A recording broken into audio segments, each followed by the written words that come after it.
I think that it'll be 100% or very close to 100% cloud for what used to be called the head end, meaning where the user interaction is for administrators, where the data storage is, where AI is going to reside, where the analytics will be, communication to other platforms, that'll all be in the cloud. One of the reasons I think that in addition to all the shifting statistics on what percentage of the market is cloud, one of the reasons I think that, especially if you go out to 2040, which is 17 years from now, do you really believe that there are going to be any software engineers left who want to work on on-premise systems, or who are going to create them, or any business models that are still going to be based on licensing software to run on a local computer? I think the engineers for that will disappear because nobody's going to want to work on that ancient technology.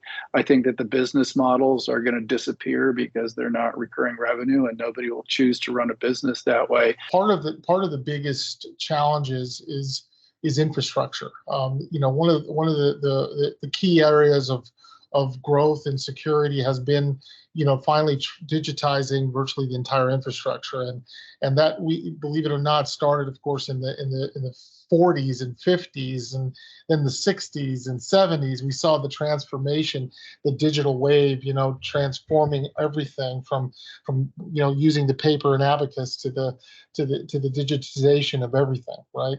And so with that in mind, infrastructure is going to be very different as we move forward. As we move into the 2030s, we're going to see greater use of communication systems, cellular systems, nimble systems. We're not going to see the need for on-premise infrastructure as we know it today.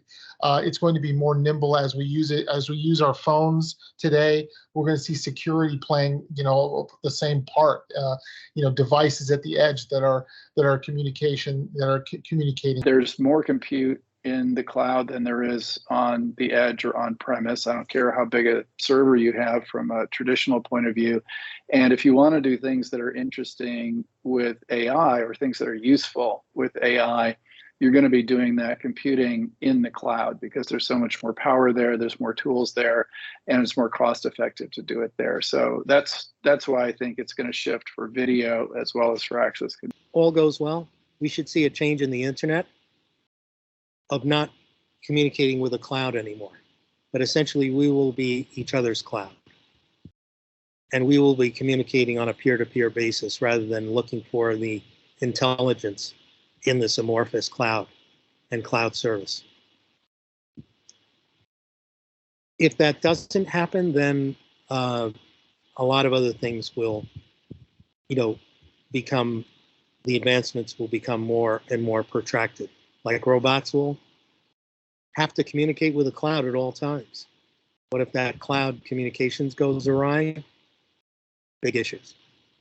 If I have information that you need, I'll share it if I trust you. That's it. I don't have to go to the cloud anymore. So instead of typing a Google question to the Google Cloud, I trust you more than the Google Cloud. I'm going to ask you.